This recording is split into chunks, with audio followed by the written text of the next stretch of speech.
Halo guys, balik lagi bersama Bang Theo di sini. Kali ini Bang Theo akan melanjutkan cerita Against the Sky Supreme. Buat kalian yang penasaran, langsung saja ya simak video kali ini.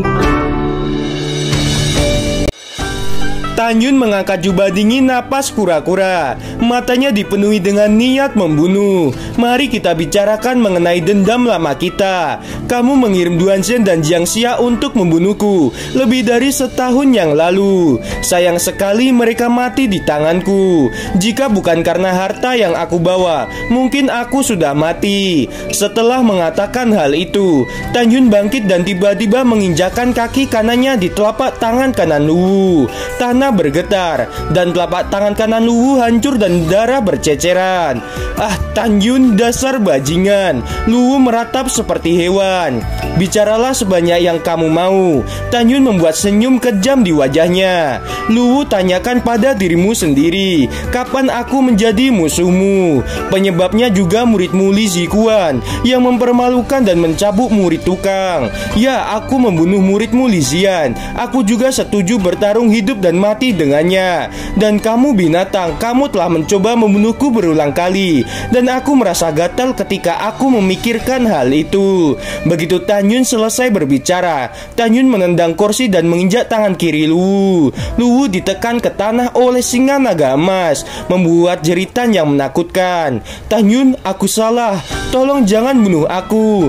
Luwu benar-benar ketakutan. Kamu tidak bisa membunuhku. Ayahku adalah tetua keempat divisi pil gerbang abadi. Jika kamu membunuhku, kamu juga akan mati. Aku telah membunuh Pang Xiyuan dan kamu telah menyadarinya. Kamu juga memerintahkan Li Zikuan untuk meracuni rumput giok kebangkitan. Pada saat ini, Tanjun mengepalkan tinjunya, mencibir dan meraung dalam kesedihan dan kemarahan. Temanku Zourun dengan jujur dan bekerja keras untuk menumbuhkan rumput giok kebangkitan. Tetapi karena masalah murid anjingmu, dia dibunuh dengan tidak bersalah olehmu. Kamu juga menggantung tubuhnya di Gunung Abadi Changling. Luwu, kamu sangat tidak manusiawi. Wajah Zourun sebelum kematiannya muncul di benak Tanjun. Semakin Tanjun memikirkan Zourun, perasaan marah semakin besar. Luwu, aku tidak akan membiarkanmu mati dengan mudah.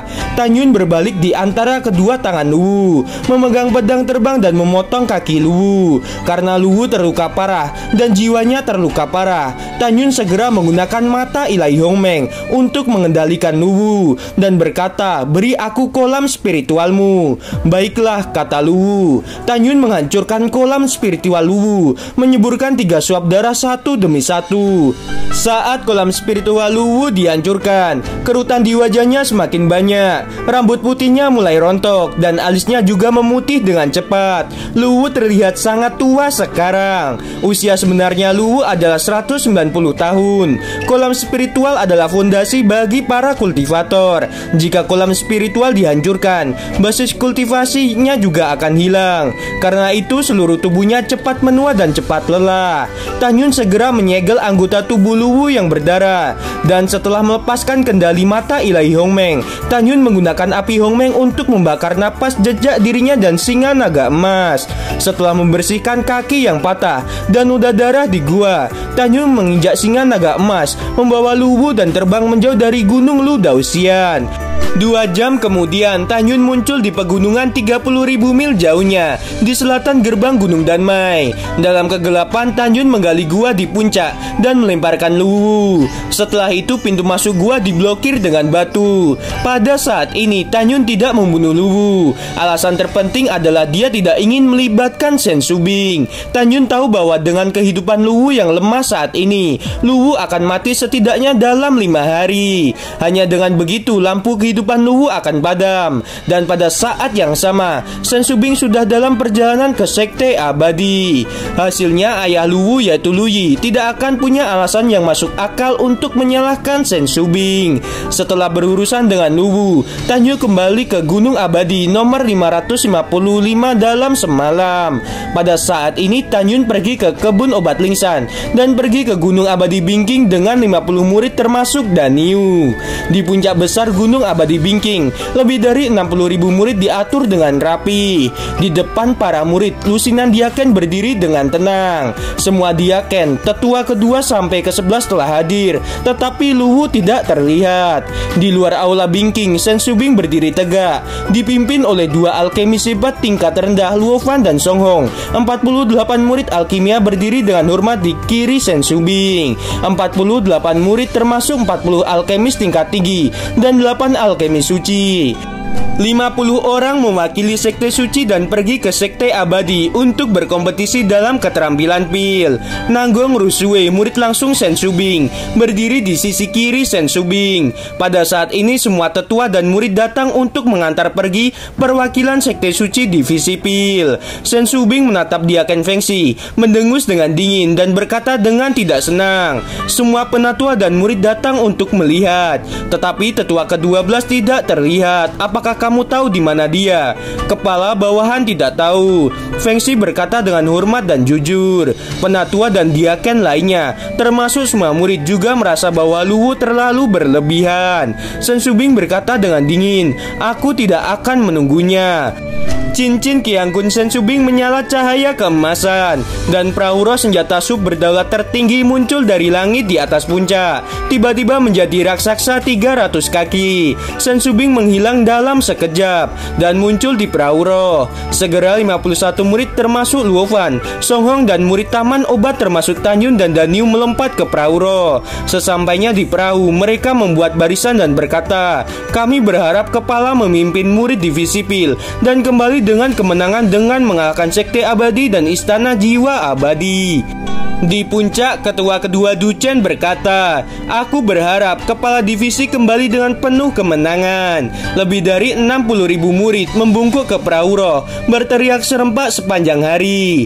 Perahu roh yang perkasa berlayar ke awan, menghilang ke langit dengan kecepatan yang tinggi. Di area gerbang dalam sekte suci Huangfu, dengan radius 600.000 mil, pegunungan peri yang menjulang tinggi terlihat dan tersebar. Di tengah kelompok gunung yang luas, ada pilar kokoh di Gunung Peri di sisi timur kota Huangfufang yang berjarak 800 mil. Pilar besar berwarna biru, tebal 36.000 kaki dan tingginya mencapai 330.000 kaki. 50.000 tahun yang lalu, pendiri sekte suci Huangfu Shenzong menggunakan kekuatan magis yang besar, memotong gunung setinggi 350.000 dan menjadi pilar saat ini. Kemudian pilar itu ada formasi dengan pola 33 bola naga. Dengan formasi itu, kekuatan pilar sebanding dengan senjata tertinggi. Oleh karena itu, dinamai puncak raksasa Panlong dan peringkat Wolong ditetapkan di atas pilar itu. Di puncaknya terdapat monumen batu raksasa. Daftar nama dalam monumen tersebut menunjukkan peringkat para murid kompetisi 9 divisi gerbang dalam lebih dari 2 tahun yang lalu. 4 jam kemudian, ketika Shen Shubing mengendarai perahu roh dan baru saja terbang ke bawah di gunung raksasa Panlong, Tan Yun merasakan niat membunuh terkunci dalam dirinya. Tan Yun memalingkan mukanya. Di sisi timur puncak, Murong Sisi dan 48 murid divisi senjata yang berpartisipasi dalam kompetisi 3 sekte kuno menatap Tan Yun. Hanya Zhong Wuxiao di belakang Murong Sisi yang tersenyum pada Tan Yun, dan Gong Sun Roxi yang berada di samping Xiao mengangguk pada Tan Yun dengan tenang. Pada saat ini, Murong Sisi dan muridnya ingin membunuh Tan Yun karena telah menghajar Cao Bing sehingga tidak dapat mengikuti kompetisi.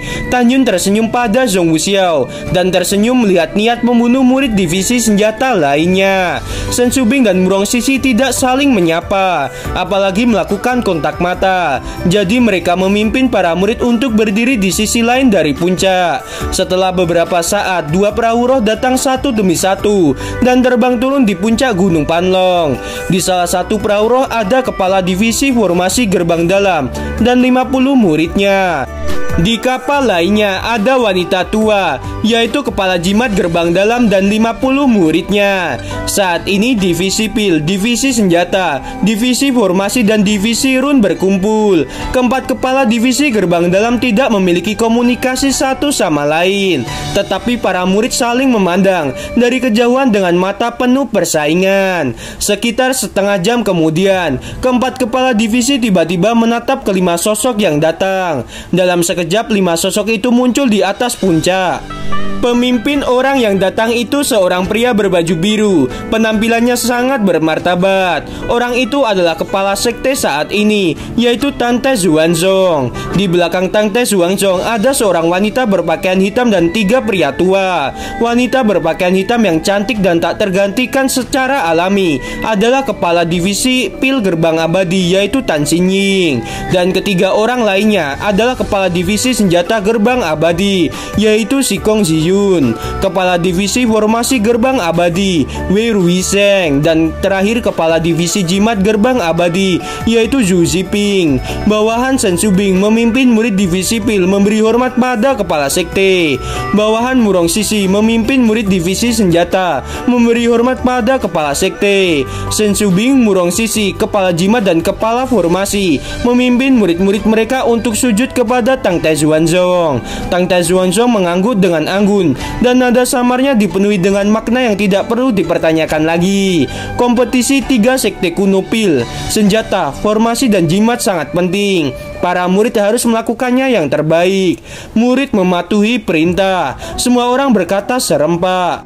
Ya, Tang Te Xuanzong mengangguk dengan puas dan berkata, jika kalian berkontribusi untuk sekte, kepala sekte ini akan memberimu hadiah. Selain itu, saat di sekte abadi, kalian tidak boleh membuat masalah.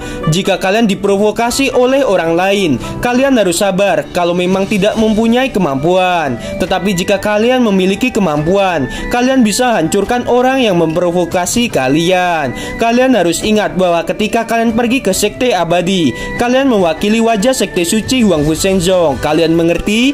Setelah mendengar ini, semua murid berkata serempak dengan suara yang nyaring. Kepala sekte murid mengerti. Baiklah, Tang Te Xuanzong mengangguk dengan puas. Segera cincin alam semesta menyala di antara jari-jarinya, dan perahu roh terbang ke langit di atas puncak. Dan dalam sekejap mata itu berubah menjadi raksasa. Artefak suci tingkat tinggi. Tan Yun menatap kapal itu dan gemetar hatinya. Semuanya kita berangkat ke sekte abadi. Sekte suci Huangfu Shenzong terletak di pegunungan Tianpu, dan sekte abadi terletak di daerah selatan jauh di pegunungan Tianpu, jarak 1 miliar mil dari Huangfu Shenzong. Kecepatan terbang perahu roh artefak suci kelas atas juga membutuhkan waktu 2 bulan. Perahu roh sepanjang 1000 meter membawa semua orang terbang menjauh dari Huangfu Shenzong dengan angin yang kencang dan terbang menuju kedalaman pegunungan hukuman surgawi yang perkasa. Saat perahu roh terus masuk ke pegunungan, puncak yang tak terbatas semakin menjulang. Karena kecepatan perahu roh terlalu cepat, para murid di perahu roh di dalam tirai cahaya tidak dapat melihat pemandangan di luar dengan jelas. 5 hari kemudian di divisi pil gerbang dalam, karena dia Ken Fengxi mengetahui bahwa lampu kehidupan Luwu di aula lampu jiwa telah padam, Fengxi pergi ke gerbang abadi dengan ngeri dan menceritakan kematian Luwu kepada Luyi, tetua keempat divisi pil gerbang abadi. Setelah Luyi mendengar ini, dia bingung dan dia secara pribadi datang ke gerbang dalam mencari tubuh Luwu. 55 hari berlalu dalam sekejap mata. Para murid di perahu roh merasa bahwa kecepatan perahu roh turun tajam. Selama periode itu, Zhong Wuxiao dan Tan Yun saling menggoda. Murong Sisi tidak mengatakan apa-apa, tetapi dia menjadi semakin kecewa dengan muridnya Xiao. Kakak Tan lihat pedang yang sangat besar, dan Yu sepertinya telah melihat sesuatu yang luar biasa dan tiba-tiba berseru. Di penglihatan Dan Yu, pedang merah besar dengan ketinggian puluhan ribu kaki. Sebagian besar murid melihat pedang raksasa itu juga terkejut. Di antara para murid hanya ada satu pemuda dengan ekspresi yang sangat tenang. Orang ini adalah murid langsung dari kepala jimat, yaitu Huangfu Tingfeng. Pipinya yang tampan dan tegas mengungkapkan ketenangan, seolah-olah pemandangan di depannya tidak ada yang menyentuh pikirannya. Tan Yun mengikuti tatapan semua orang dan membuang mukanya ketika tatapannya tertuju pada pedang raksasa. 2 cahaya tak terbendung menyembur dari mata berbintangnya. Tiba-tiba perasaan yang telah lama hilang membanjiri hati Tan Yun. Dia tidak bisa menahan diri untuk tidak mengepalkan tinjunya dan berkata dengan gembira, "Ini adalah pedang beratribut api yang aku gunakan di masa lalu. Aku tidak menyangka pedangku dijadikan monumen pedang oleh sekte abadi. Aku harus menemukan kesempatan untuk mengambilnya kembali." Benar seperti yang Xiao Jin katakan sebelum dia meninggal. Setelah aku dikutuk dan memasuki siklus reinkarnasi abadi, 12 pedang suciku disimpan oleh Dewa Man Huang dan Dewa Hong Huang. Di zaman kuno, Dewa Man Huang dan Dewa Hong Huang datang ke benua hukuman surgawi untuk mencegah Dewa Xingtian dan Dewa Xi Yuan menghancurkan benua hukuman surgawi. Dan tempat peperangan mereka disebut Medan Perang Dewa dan Tanah Keabadian. Karena pedang ilahi Hongmeng atribut api ada di sekte abadi, aku tidak tahu apakah 11 pedang lainnya ada di Medan Perang Dewa dan Tanah Abadi atau telah diambil oleh sekte abadi dan istana jiwa ilahi. Pikiran Tan Yun dengan cepat terganggu oleh suara wanita lemah yang menembus pikirannya. Tuan, apakah itu kamu? Apakah kamu datang untuk mengambil Huowu? Ayo teman-teman, siapa itu ya Huowu? Jadi buat kalian ya yang penasaran sama cerita kelanjutannya, langsung saja subscribe channel Bang Teo ini. Terima kasih.